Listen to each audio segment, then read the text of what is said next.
সুপ্রিয় শিক্ষার্থীরা, আমি নীলোৎপল কুমার দে, সহকারী শিক্ষক, Kadalpur school and college, Raozan, Chattogram. তো গত ক্লাসে আমরা যে একটা রিভার্স মেথডের অঙ্ক করছিলাম, আজকেও আমরা ঠিক সেই রিভার্স একটা ম্যাথ করব। তো প্রশ্নে কি বলছে দেখো, x cube minus 1/x cube equal to 46√5 হলে এক্স এর মান কত। তো আজকে একটু নাম্বারটা একটু বড় থেকে নিছি যেন আমাদের এটা করতে অনেক কষ্ট হয়, এবং আমরা এই ম্যাথের সাহায্যে আমরা কিন্তু গত ক্লাসের ম্যাথটাকে আরও ভালোভাবে অবজার্ভ করতে পারবো। ওকে, তো প্রথমে আমরা লিখে নিলাম, দেওয়া আছে x cube minus 1/x cube equal to 46√5। এখন আমরা এক্স কিউব মাইনাস 1/x কিউবের মান আমার জানা আছে, আমি একটু বের করার চেষ্টা করব যে এক্স কিউব প্লাস 1/x কিউবের মান বের করার চেষ্টা করব। এরকম যেসব জিনিসের মাঝখানে মাইনাস আছে, মাঝখানে প্লাস দিয়ে বের করতে যাচ্ছি, অথবা প্লাসের মান দেওয়া আছে, মাইনাসের মান আমরা বের করতে যাচ্ছি, সেই সবগুলো অঙ্ক আমরা সবসময় এই সূত্রের সাহায্যে সলভ করব। এই দুই সূত্রের সাহায্যে a plus B whole square equal to a minus B whole square plus 4ab, অথবা a minus B whole square equal to a plus B whole square minus 4ab। এই দুই সূত্রের যে কোনো একটা দিয়ে প্লাসের মান দেওয়া থাকলে মাইনাসের মান বের হয়, মাইনাসের মান দেওয়া থাকলে প্লাসের মান বের করা যায়। তো যেহেতু এখানে X cube minus 1/x cube আছে, আর আমার টার্গেট এখন x cube plus 1/x cube বের করা, সেজন্য আমরা বলবো যে আমরা জানি কি জানি, আমরা যদি এই এক্স কিউব মাইনাস না দিয়ে প্লাস দিই এবং 1/x কিউব দিই, আমার এটার মান বের করার কোনো ইচ্ছা নেই। আমার বের করার মানে এটার সূত্র লেখার কোনো ইচ্ছা নেই, এ কিউব প্লাস বি কিউবের সূত্র লেখার কোনো ইচ্ছা নেই। আমার ইচ্ছা হচ্ছে এটার উপরে স্কোয়ার দিলে ওর চেহারা যে এরকম হয় সেই সূত্রটা আমার লিখতে ইচ্ছা করতেছে। তাহলে X cube plus 1/x cube whole square দেখতে অনেকটা এ প্লাস বি হোল স্কোয়ারের মতো, যেখানে প্লাসের আগে যেটা এ, এখানে প্লাসের আগে সেটা এক্স কিউব, আর এখানে প্লাসের পরে যেটা বি, এখানে প্লাসের পরে সেটা হচ্ছে 1/x কিউব। তাহলে এখানে যেমন এ বি, এখানে এক্স কিউব 1/x কিউব দিয়ে আমরা সূত্রটা সাজানোর চেষ্টা করব। তাহলে X cube plus 1/x cube এটা সূত্র আমরা লিখতে পারবো এ মাইনাস বি, মানে এটা হচ্ছে এ, মাইনাস বি হচ্ছে 1/x কিউব এবং হোল স্কোয়ার, ভিতরে মাইনাস হলে বাইরে plus 4 into x cube into 1/x cube. ব্যাস, এবার আমরা এই সূত্র দিয়ে এগিয়ে যাব। আমরা পাচ্ছি X cube plus 1/x cube whole square equal to, এখানে এক্স কিউব মাইনাস 1/x কিউবের মান বসাই দিলাম 46√5 হোল স্কোয়ার, প্লাস কাটা গেলে আমরা পাবো 4। এবার 46√5 হোল স্কোয়ার এটার ক্যালকুলেট আমি একটু ক্যালকুলেটারে করে ফেলতেছি। তোমরা যারা জবের জন্য প্র্যাকটিস করতে তারা কিন্তু হাতে প্র্যাকটিস করবা, আর যারা 9-10-এ আছো তারা তো আমার মতো ক্যালকুলেটার ইউজ করতে পারবা, কারণ তাদের ক্যালকুলেটার ইউজে কোনো নিষেধাজ্ঞা নাই। তাহলে আমরা পাচ্ছি 10,580, এটার জন্য আমরা পাচ্ছি 10,580, আর প্লাস পাচ্ছি 4, তাহলে আমরা পাচ্ছি 10,584। এখন প্রবলেম হচ্ছে, আমার কাছে যে ক্যালকুলেটার আছে এটা হচ্ছে 100 mS ক্যালকুলেটার, এটাতে ওকে যদি রুট করি তাহলে সে রুট আনসার দেয় না, সে দশমিকে দেয়, যার কারণে এই কাজটা আমাকে সবসময় হাতে করতে হয়। কিছু করার নেই, এতে আমার কোনো খারাপ লাগে না, আমি হাতেই করব। তাহলে X cube plus 1/x cube whole square যেমন আছে তেমন থাক, পরের লাইনও আমরা X cube plus 1/x cube whole square যেমন আছে তেমন থাকবে, এটা যোগ করলে আমরা পাবো 10,584। চলো এবার 10,584কে নিয়ে ভাগ করা শুরু করা যাক। 10,584 এটাকে প্রথমে আমরা 2 দিয়ে ভাগ করব। তো আমি ক্যালকুলেটর ইউজ করতেছি। 10,584 ভাগ 2, তাহলে পাচ্ছি 5,992, সরি 5,292। ক্যালকুলেটর ইউজ করেও ভুল হওয়ার চান্সেস থাকে। 2,646, 2 দিয়ে আবার ভাগ করলাম, তো আমরা পেলাম 2,646। আবার 2 দিয়ে ভাগ করব, কারণ এটা যতক্ষণ যোগ থাকবে, প্রথম এককের ঘরের সংখ্যাটা যতক্ষণ যোগ থাকবে ততক্ষণ আমরা 2 দিয়ে ভাগ চালাই যেতে পারবো। তাহলে 2 দিয়ে ভাগ করলে পাচ্ছি 1323, তাহলে আর 2 দিয়ে ভাগ চালানো যাচ্ছে না। 3, 4, 5, 6, 7, 8, 9, এটা এই সংখ্যাগুলো সবগুলোকে যোগ করলে যদি সেটা 3 দিয়ে ভাগ যায় তো পুরো সংখ্যাকে 3 দিয়ে ভাগ যাবে, তো আমাদের সংখ্যাটাকে 3 দিয়ে ভাগ যাবে, তার 441 পাচ্ছি। 3 দিয়ে ভাগ গেলে 441 পাচ্ছি। 441কে 3 দিয়ে ভাগ যাবে, 441কে ভাগ করব 3 দিয়ে, 147, 7, 8, 9, 10, 11, 12, এটাকেও 3 দিয়ে ভাগ যাবে, তাহলে ভাগ 3, তাহলে 49। আবার এটা 49কে আমরা যদি ভাগ করি তাহলে 7 দিয়ে ভাগ করতে হবে, 7, 7, 49। ওকে, তাহলে এই হইল এটার টোটাল ভাগ করার অবস্থা। এখন দেখো কারা কারা জোড়া মিলছে। এই 2 এবং 2 জোড়া মিলছে, এখান থেকে একটা 2 বাইরে বেরোবে। এই 3 এবং 3 জোড়া মিলছে, এখান থেকে একটা 3 বাইরে বেরোবে। এই 7 এবং 7 জোড়া মিলছে, এখান থেকে একটা 7 বাইরে বেরোবে। এরা 3 জন বাইরে গুণ হয়ে বসবে, তো গুণ করে বসাই দিই। যদি আমরা রুট করবো আর কি, আমরা বর্গমূল যদি করি, আমি এটাকে এখন স্কোয়ার রুট কাটার জন্য বর্গমূল করবো, অর্থাৎ আমাদের x cube plus 1/x cube দরকার, স্কোয়ারটা দরকার নেই, সেই জন্য আমরা বর্গমূল করছি। তাহলে এটা বর্গমূলের আনসার কি হবে? 3 × 7 = 21, 21 × 2 = 42। আর রুটের ভিতরে কে কে থেকে যাবে, রুটের ভিতরে থেকে যাবে একটা 2, রুটের ভিতরে থেকে যাবে একটা 3, তাহলে 3 দুগুণে রুটের ভিতরে থেকে যাবে 6, তাহলে √6। তাহলে এদিকে স্কোয়ার রুটে কাটা গেলে আমরা পাবো x³ plus 1/x³ equal to 42√6। ওকে, এখন এটাকে আমি 1 নম্বর সমীকরণ দিলাম, গত ক্লাসের মতোই এটাকে আমি 2 নম্বর সমীকরণ দিলাম। এই দুই সমীকরণকে যেই আমি যোগ করব সঙ্গে সঙ্গে 1/x³ 1/x³ কাটা যাবে, আর x³ যেটা থেকে গিয়ে আমার x³ এর মান দরকার। আমি x এর মান যদি বের করতে চাই ফার্স্ট আমার x³ বের হবে, তো সেজন্য আমরা বলবো 1 নং ও 2 নং সমীকরণ যোগ করে পাই। 2 নং সমীকরণ, আমি সমীকরণ শব্দটা সংক্ষেপে লিখছি, যোগ করে। তাহলে বাম পাশের সাথে যোগ হোক, বাম পাশে কি আছে x³ মাইনাস 1/x³ প্লাস ডান পাশে এদিকে বাম পাশে আছে x³ plus 1/x³ equal to ডান পাশে আছে 46√5 প্লাস এটা হচ্ছে 42√6। এখন আমি 1/x³ যদি ক্যান্সেল করে দিই তাহলে আমরা পাবো 2x³ ইকুয়াল টু, এদিকে কিন্তু এটা যোগ হতে পারবে না কারণ একজনের কন্টেন্ট হচ্ছে মানে একজনের কোয়ান্টিটি হচ্ছে √5 এর, একজনের কোয়ান্টিটি হচ্ছে √6 এর, তো ওরা কিন্তু যোগ হতে পারে না, ওরা নর্মালি এইভাবে পড়ে থাকবে। দশমিকে আনলে যোগ হতে পারতো, কিন্তু দশমিকে আনার অনুমতি আমার নাই। 42√6, আমি এই √6টি একটু বড় √5 এর চেয়ে, সেজন্য এটাকে সামনে রাখতে চাচ্ছি, এটাকে পিছনে রাখতে চাচ্ছি পরের লাইনে, বা এর পরের লাইনে আমরা এভাবে করতে পারবো, আমি এখানেই করি, বা এই যে উভয় পক্ষকে আমরা 2 দ্বারা ভাগ করে ফেলতে পারি, তাহলে বাম পাশে 2 দ্বারা ভাগ করলে আমরা পাবো x³। আমি আশা করবো এটা বুঝতে পারতেছি, এটাকে যদি 2 দ্বারা ভাগ করে 2 কাটা যাবে, x³ থাকবে। আর এটাকে যদি 2 দ্বারা ভাগ করি তাহলে ওকে যদি 2 দ্বারা ভাগ হয় তাহলে 2 আর 46 কাটা যাবে। আচ্ছা আমি সুন্দর করে দিই, তোমরা ছোট মানুষ পরে না বুঝলে কোথায় যাবা।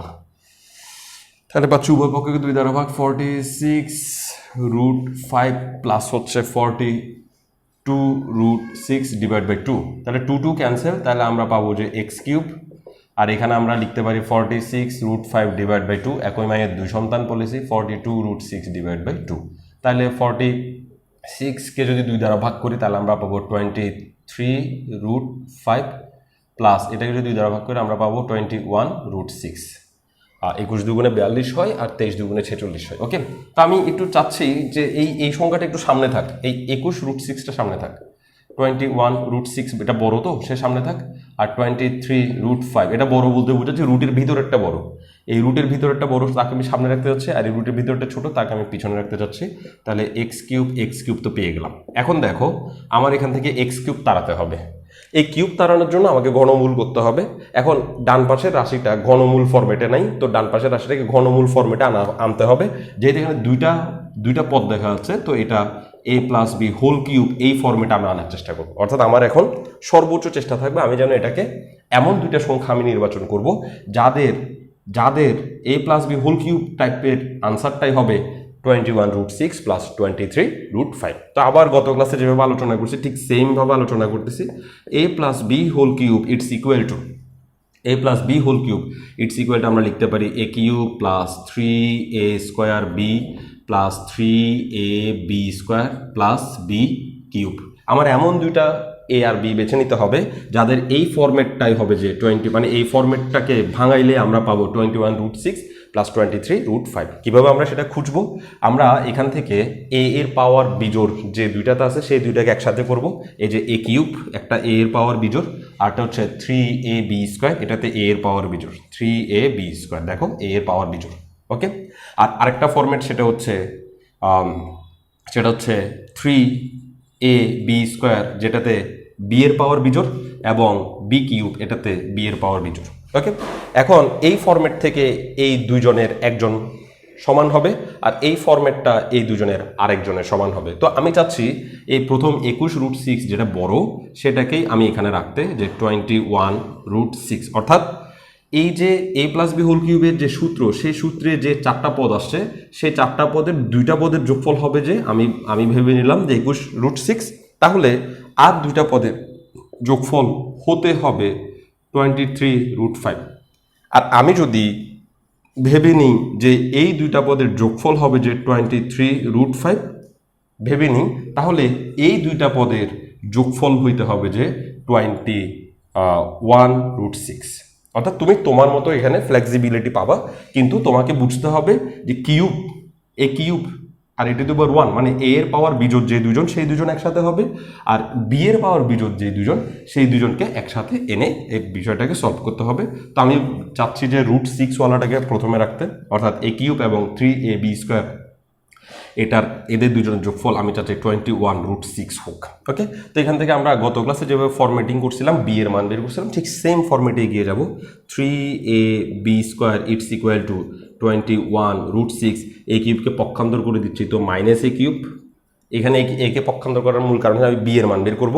এই রাশি থেকে এ এর মান বের করা পসিবল না, এ এর মান ধরে নিতে হবে। এ এর মান বের করা কেন পসিবল না? কারণ দুই জায়গায় আছে, কিন্তু বি আছে এখানে একটাই, যে সিঙ্গেল থাকবে তার মান বের করা সবচেয়ে সহজ হবে। তাইলে বা আমি এখানে 3 এটা গুণ আকারে দেখতে পাচ্ছি, এই 3 এটাকে আমি চাইলে 21√6 মাইনাস এই কিউবের নিচে ভাগ আকারে নিয়ে যেতে পারবো এবং উভয় পক্ষকে রুট করে দেব। উভয় পক্ষকে রুট করার কারণ কি? এই স্কোয়ার রুটে কাটা গেলে আমরা শুধু বি পাবো। আমি এই লাইনে এই লাইনে না, এই পরের লাইন লিখতেছি। পরের লাইন কি হবে? এখানে লিখতেছি। এগুলো কিন্তু রাফ, এগুলো সব রাফ, এগুলো টিচারকে দেখানো যাবে না, এগুলো খাতার লাস্ট পেজে করব। তাহলে এই স্কোয়ার এবং রুট কাটা গেলে আমরা পাবো B equal to root over, এখানে পাবো 21√6 minus A cube divided by আমরা পাচ্ছি 3a। এবার আমার পালা হচ্ছে এ এর মান ফাইন্ড আউট করা। এর এমন একটা মান আমরা এখানে বসাবো যেন সেটা 21√6 থেকে বিয়োগ হয়, অন্ততপক্ষে বিয়োগ হয়, আর নিচে পরে কাটাকাটি যায় কিনা সেটা চেক করবে, সেটা অন্য ব্যাপার। কিন্তু প্রথম আমাদের টার্গেট হচ্ছে এ এর এমন একটা মান বসাবো, ওদের দিকেও তাকাবো একটু। এখানে যারা আছে তারা এ হবার যোগ্যতা সবচেয়ে বেশি রাখে, √6 √5 দেখা যাচ্ছে, তো √6 অথবা √5 এরাই এ আর বি হবার চান্সেস সবচেয়ে বেশি। কিন্তু এমন না যে √6 এ হবে √5 বি হবে, এমন না। কখনো কখনো 2√6 3√6 এরাও কিন্তু এ বি হতে পারে। কখনো কখনো রুট ছাড়া নর্মাল নাম্বার ওই বিসিবি, মানে এখানে এ আর বি হতে পারে, অনেক কিছু হতে পারে, সেটা সিচুয়েশন আমাদেরকে বলে দিবে যে কি হবার চান্সেস। তা আমি এখানে যেহেতু এখানে 21√6, তাহলে এখানে এ এর এমন মান ধরবো যেটাতে √6 থাকে, কেননা এই √6 যুক্ত সংখ্যা থেকে কেবলমাত্র √6 যুক্ত সংখ্যাই বিয়োগ হতে পারে। আর আমি যদি এটা থেকে এটাকে বিয়োগই করতে না পারি, তাহলে কাটাকাটিও করতে পারবো না, উপরে রুটটাও অ্যাপ্লাই করতে পারবো না। তো সেজন্য আমাদের ফার্স্ট প্রায়োরিটি হচ্ছে এ এর এমন মান বেছে নেওয়া যেটা আমাকে √6 এনে দেবে। তো এ এর মান আমি যদি √6 ধরি, এখানে আমি লিখে দিচ্ছি এ ইকুয়াল টু আমরা আপাতত ধরে নিচ্ছি √6। এই যে আপাতত ধরে নিচ্ছি, এটা ধরলেই যে প্রথমবারে যে মিলে যাবে তা কিন্তু না। কখনো কখনো তোমার এই √6 না মিলতে পারে। √6 না মিলে তুমি 2√6 নেবা, 3√6 নেবা, 4√6 নেবা, যেটাতে মানায়, যেটাতে মিলে সেটা তোমাকে অ্যাপ্লাই করতে হবে। ফার্স্ট শুরু থেকে শুরু করতেছি, 1√6 থেকে শুরু করতেছি। 2√6 না নিয়ে যদি এটা হয়ে যায় তাহলে তো ভালো। তাহলে আমরা পাইলাম 21√6 মাইনাস এই এ এর জায়গায় আমরা √6 বসাই দিব, তাহলে √6 হোল কিউব পাচ্ছি ডিভাইডেড বাই 3 এ এর জায়গায় √6। তাহলে ক্যালকুলেশন আমাদেরকে কি দিচ্ছে? 21√6 মাইনাস √6 কিউব, রুটের উপর কিউব মানে রুটের ভিতরেরটা একবার বাইরে বসবে, রুটের ভিতরেরটা একবার রুটের ভিতরে বসবে, এবং এইরকম বসানোর পর কিউব চলে যাবে। তাহলে 3√6 ইকুয়াল টু রুটের ভিতরে আমরা পাচ্ছি 21টা √6 থেকে 6টা √6 যদি চলে যায় তাহলে আমরা পাবো যে 15টা √6, তাহলে 15√6 ডিভাইডেড বাই হচ্ছে 3√6। আমি এখানে লিখতেছি √6 কাটা যাবে, 3 দিয়ে 15কে ভাগ করলে আমরা পাবো রুট মানে 5, তাহলে রুটের ভিতরে আমরা পাবো শুধু 5। তাহলে এ ইকুয়াল টু যদি √6 ধরি, তাহলে বি ইকুয়াল টু আমরা পাচ্ছি √5, বি ইকুয়াল টু আমরা পাচ্ছি √5। ওকে, এভাবে আমাদেরকে এ বি নির্ণয় করলাম। এখন এইভাবে এ বি পাওয়ার সাথে সাথেই যে আমি খুশি হয়ে যাব তা কিন্তু না। বলো। আচ্ছা, এখন ডিস্টার্ব করিও না বাবা, আমি পড়াচ্ছি তো, আমি তোমার সাথে খেলবো একটু পরে, কেমন? ওকে, তাহলে কি বললাম? A equal to √6, B equal to √5 পাওয়ার মানেই যে আমি এ আর বির মান জেনে গেছি তা কিন্তু না। আমাকে এখন সেই দুই মানের সাহায্যে এখানে বসিয়ে, এখানে এ এবং বি এর জায়গায় সেই মানগুলো বসিয়ে 23√5 আসে কিনা সেটা কিন্তু একবার চেক করতে হবে। এটা যদি চেক না করো তাহলে তুমি জীবনেও এই অঙ্কে সফলতা পাবা না। ওকে, তাহলে 3 এর জায়গায় থাক, পরের ফরম্যাটটাতে চলে যাচ্ছে। এ এর জায়গায় আমরা বসাতে চাচ্ছি √6, যেটা আমরা একটু আগে আবিষ্কার করলাম √6, আর বি এর জায়গায় বসাতে চাচ্ছি √5, বি এর জায়গায় বসাতে যাচ্ছি √5 হোল স্কোয়ার, প্লাস বি এর জায়গায় বসাতে যাচ্ছি √5। এখানে 3 আমি মনে ভুল লিখছি, এটা হচ্ছে 3ab², এটা 3a²b, সরি 3a²b হবে এই ফরম্যাটটা। এখানে বি এর পাওয়ার 1, 3a²b আবার বসাই, তাহলে 3 এর জায়গায় থাক, এ এর জায়গায় বসাইছি √6 হোল স্কোয়ার, আর বি এর জায়গায় বসাবো √5 প্লাস বি এর জায়গায় √5 হোল কিউব। তাহলে ক্যালকুলেট করি, স্কোয়ার রুটে কাটা গেলে 6, সেই 6 যদি 3 এর সাথে গুণ হয় 3 6 18, আর √5 যেমন আছে তেমন, প্লাস এই কিউবিক রুট যেহেতু কিউব আছে সেহেতু এটা হবে যে 5 একবার বাইরে বসবে, 5 একবার রুটের ভিতরে বসবে। তাহলে 18 আর 5 যদি যোগ করি তাহলে আমরা পাবো 18 আর 5 24 23, 18 5 23, 23√5 যা কিনা মিলে গেছে। অর্থাৎ একটা টুকরা সমান 21√6 ধরে আমরা এ বিকে খুঁজে বের করছি, এবং ওই ফরম্যাটে প্রাপ্ত এ বি আমাদেরকে পরের দুইজন সমান 23√5 মিলাই দিচ্ছে। সুতরাং এই এ বি আমার কাছে পছন্দের এ বি। আমরা এই জিনিসগুলো এখন এখান থেকে সরাই ফেলবো। এই এ বি আমার কাছে পছন্দের এ বি। তাহলে এখন এই এ বির মানগুলো আমরা এখানে বসাই একটু জেনারেট করে নেব একটা লাইন। এই এ বির মানগুলো এখানে বসাবো। তাহলে এর মান হচ্ছে √6 হোল কিউব প্লাস 3 ইন্টু এর মান হচ্ছে √6 হোল স্কোয়ার, বি এর মান হচ্ছে √5 প্লাস 3 ইন্টু এর মান √6 ইন্টু বি এর মান হচ্ছে √5 হোল স্কোয়ার প্লাস হচ্ছে বি এর মান √5 হোল কিউব। ওকে, এবার এটার জেনারেটটা শেষ করব। 6√6 হবে এটা, কারণ কিউব আছে, প্লাস এটা হবে স্কোয়ার রুটে কাটা 3 6 18 √5, প্লাস এটা হবে স্কোয়ার রুটে কাটা 5 3 5 15 15√6, আর এটা হবে 5√5। এবার দেখো যেগুলো √6 সেগুলো একসাথে জমা হবে, তাহলে 15 আর 6 জমা হলে হবে 21√6, প্লাস 18 এবং 5 জমা হলে আমরা পাবো 23√5, যা কিনা এটার সাথে হুবহু মিলে গেছে।